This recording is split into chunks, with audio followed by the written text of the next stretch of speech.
All right, welcome back to Cricket for Americans. Nick here, and I'm bringing you my instant reaction, not instantly, hours later, of the match that we had today, the first semifinal match between England and between New Zealand. And this was a match that, honestly, I wasn't happy with the result because I was rooting for England, but I'm not going to get mad at New Zealand about it. I'm going to get a little mad at England, a little mad at Owen Morgan. That's going to come a little later. New Zealand won this by 5 wickets. England had a score of 166 going into the New Zealand innings, and for 4 wickets lost. And I was streaming the first innings. I streamed the entire first innings, England's batting innings. And I remember the entire time, from like the 11th over on, I kept saying, this is not enough. This is not enough. Need more runs, need more runs. New Zealand, whatever the total is, they're going to match it. They're going to be able to match it and exceed it, and you got to have it so high that it's even hard for even them to be able to match that total. And even when they got 166, I felt better about that than if they would have got 140 or 145, but I just didn't feel super comfortable, and there was a reason I felt that way. New Zealand is out of control. They scored 167 by the end of the 19th over. And there's a lot of things I want to talk about, but I got to start off with this. Gabe, everyone else who's a cricket fan that's doing this, we've got to stop. We have just got to stop counting out New Zealand before any kind of World Cup tournament. We just got to stop, because this team, doesn't matter what the format is going nowhere. They're going nowhere. I subliminally or subconsciously did not choose them to go to the knockout stage because I didn't want to see them there, because I knew if they got there, they're going to take the entire thing. I saw them do it against India in the WTC. We saw them almost win a World Cup. Gabe and I the highlights of it against England for the ODI World Cup Championship. And now here they are again in another World Cup final. That's the last 3. First WTC, the last World Cup ODI, and this World Cup T20. The last 3 format World Cups, they have been in the final. They won the WTC. They almost won the ODI if it wasn't for an amazing slide and ricochet off the bat and a crazy rule where there's a tie goes to whoever had more boundaries, which is England. You're talking about New Zealand possibly getting the trifecta. But they've already got the trifecta of getting to the finals of 3 World Cups. 1 for each format. That's insane. We've got to stop counting them out. They are, right now, the best cricketing nation. I want someone to try to argue with me about that. How are they not I don't want to hear about India being the best cricketing nation. I don't want to hear about Australia or England or anyone else. It's New Zealand. They are the best cricketing nation right now. If you're a New Zealand fan, you stand up tall. You guys are the cream of the crop. You guys are the top of the pecking order. Everyone looks up to you saying, man, I wish we can be like you guys one day. They have amazing fielding. They have amazing fair play. They have amazing clutch hitting. And they have one more thing in common, all 3 formats. Kane Williamson. I don't think the most of them as a batsman. He'll get you those half centuries when the team needs it. But he gets his team in the right positioning every single time. He pushes the right buttons as far as fielding, as far as bowling, as far as batting goes, and the order. He gets his team ready. They've got to have a great scouting report because they know how to play teams, and it's unbelievable how good New Zealand is. New Zealand fans, congratulations, because you have the best cricketing nation on the planet right now.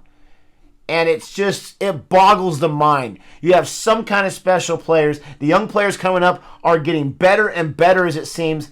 And the players that you have that may not be the top names, like a Nisham, who's still a really big name, come through the clutch and make things happen for you. It's unbelievable what happened. Daryl Mitchell was the man of the match, but I wanted to see, could it have been Nisham for some of his bowling prowess today? 2 overs, 18 runs, 1 wicket, and of course what he was doing in the death. So New Zealand wins. They're in the finals. And I'm so impressed with how good cricketers New Zealand has. Doesn't matter what the format is. It's unbelievable. Before I get into it anymore, don't forget to like and subscribe if you like this video, if you like these rundowns and you want more of these breakdowns, I should say, of the matches. And I'm not going to call it our 3 wickets or a cricket convos because there's no one here to talk to about it. I just want to do my little recap on this match. All right, so England, they came out flat-footed batting-wise. Butler, 29 runs, that's great. 24 balls. He got bowled out in the 9th over. I can't think of the word right now. That was very painful. That was tough. Hard to bounce back from with the kind of scores he's been putting up, for crying out loud. No Roy because he's injured, so Bairstow's called to be the opener. Bairstow does what Bairstow does. Doesn't last too long. Low strike rate. He doesn't typically have a low strike rate, but he did today. Milan comes in, and he was great. 41 runs off 30 balls. He was their best performer for all intents and purposes before Moeen Ali got in there and was really starting to get cooking. But Milan goes down right before the death. That was painful. That cost them at least 7 good balls of run scoring right there until they started to figure things out. Moeen Ali was fantastic. He was not out. Livingston goes in there, does his job. Even though he saw 10 balls, he got a high strike rate. Get out of there. And then Owen Morgan, he gets some lucky runs. Puts himself in there the last 4 balls. I was surprised by that. I really was. And with the 2 balls he saw, he got 4 runs. But 2 of those were, a misfield, basically a single and a misfield. So the batting I was not impressed with, and I was thinking to myself, they can, with their bowling, they can defend this, even though they're missing Mills. They can defend this, and they still have a good chance. I didn't think that they were going to pull it out. I was very nervous, but I was being very hopeful and thought they had a good chance. But man, talking about the bowling for New Zealand, they had 7 different bowlers. They used Southey, Bolt, Milne, and Sodhi. First time I saw him, he was looking fantastic. For all 4 overs. And the last 4 overs, they split between Santner, Neesham, Glenn Phillips. And Phillips wasn't really anything too much to write home about. But getting that mixture, getting that combination of those different bowlers was really, really good to switch things up, I believe, and help England get a little bit off balance. Not too much. They still scored pretty good at 166. That's not a bad score. But then the New Zealand batting innings. And I was watching this as I was getting ready at work. Before students came in, I was keeping track of it. And it was just weird. I'm losing my mind because in the first 3 overs, you had Wokes take out Guptill and take out Williamson. And you guys know how much I love Chris Wokes. He was fantastic in the power play. He had a maiden wicket over, for crying out loud, in the 3rd over, in his 2nd over that he bowled. He got the new ball. This was the first time I saw in this tournament him get the new ball, get the first over. And it worked beautifully. He gave up 8 runs in that first over, but he got a big wicket. And then he got that maiden wicket over. And then he got another in either I think it was the 5th over. So he got 3 in the power play. And he gave 8 runs then, no wickets. But still, just 8 runs in the power play. He was fantastic. And then we'll get to him in the death in a second. Okay?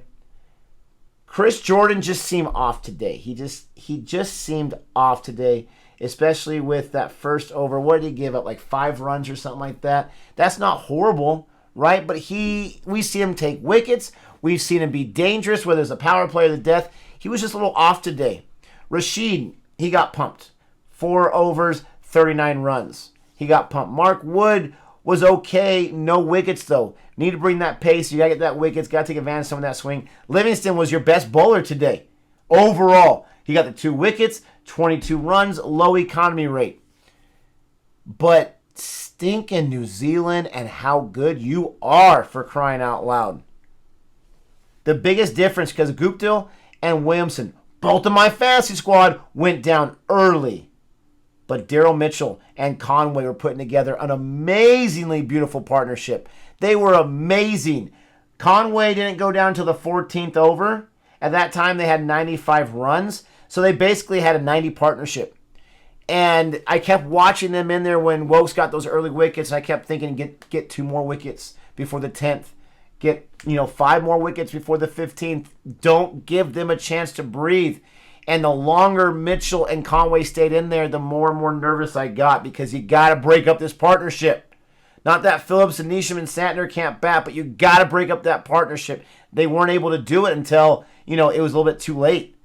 Conway went down from Livingston. Stumps by Butler. But Daryl Mitchell, He was the difference. We saw him go off earlier in the tournament. We saw him go off today.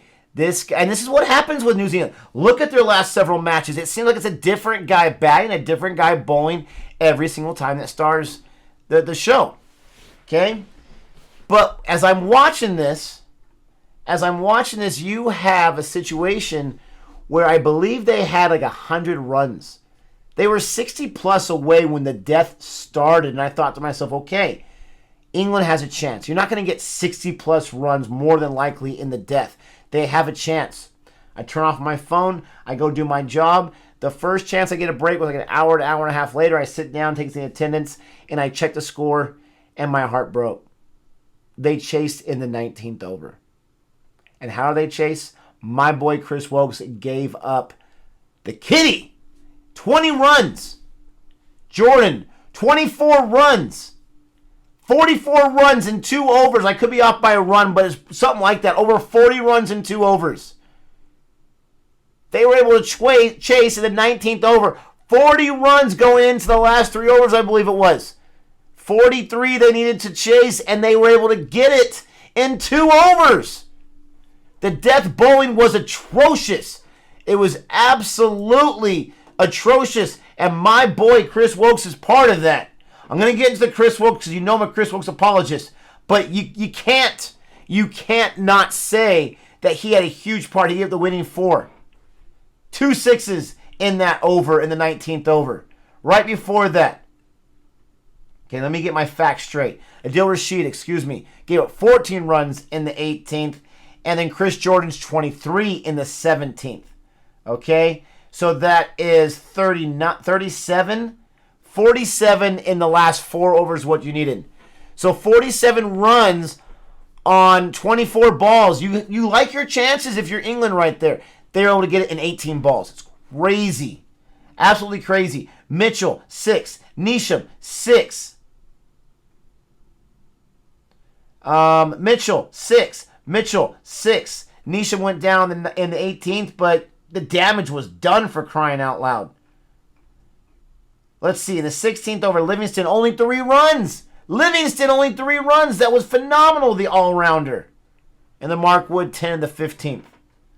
So you start off the death with only giving up 3 runs. You're like, yes, let's go. Let's get this.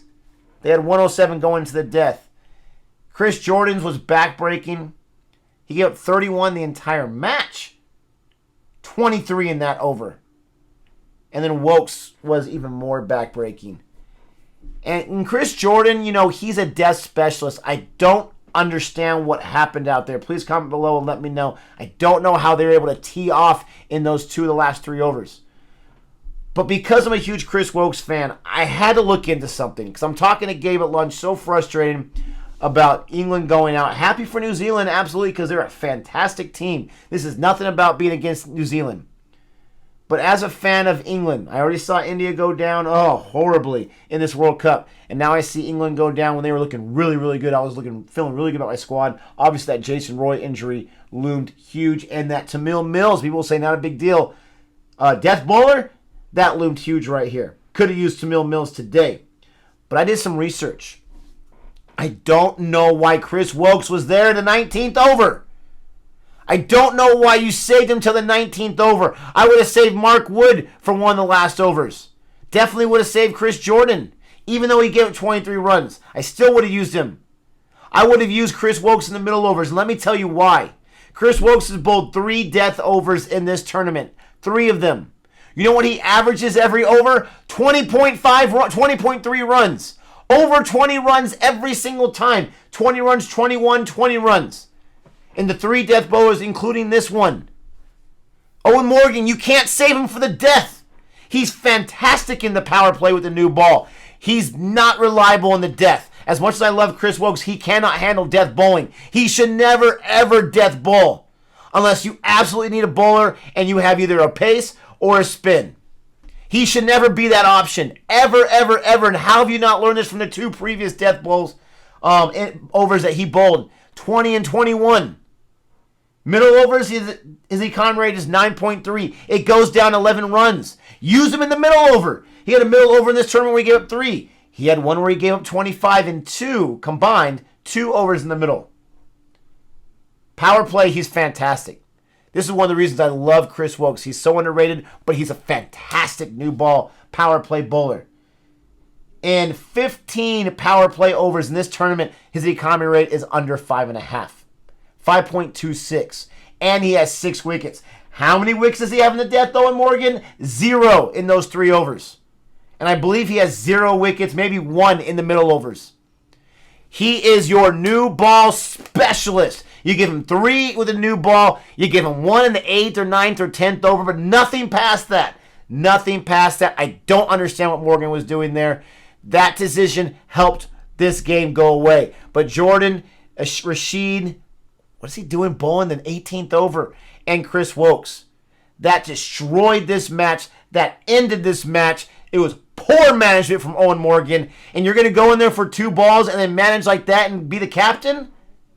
I don't know about that. So frustrated about that. But now that's out of my system. Let's look forward.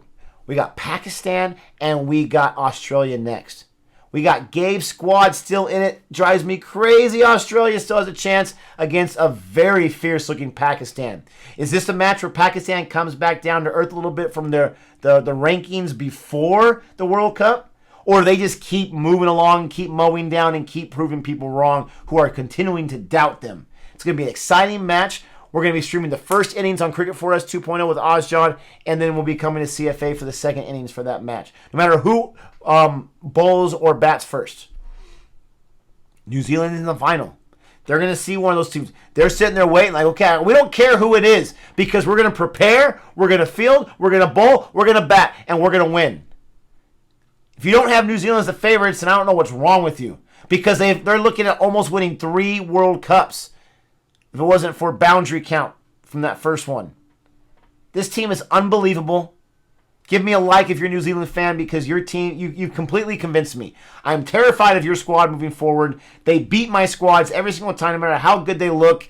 And New Zealand is just a team you can't mess with. I don't care if they lose a Bangladesh in an ODI months back. They're a team you don't mess with. I don't care if India whitewashes them in India, which they're not going to do. But I don't care if that happens. This is a team that you cannot count out in a tournament. They are that fierce. They are that strong. And you've got to be proud of that. Thank you so much for watching this video. Let me know what your thoughts are. Those are my thoughts. I don't understand the management of the death bowling that ruined this match. England's done. They're going home. They had a great World Cup.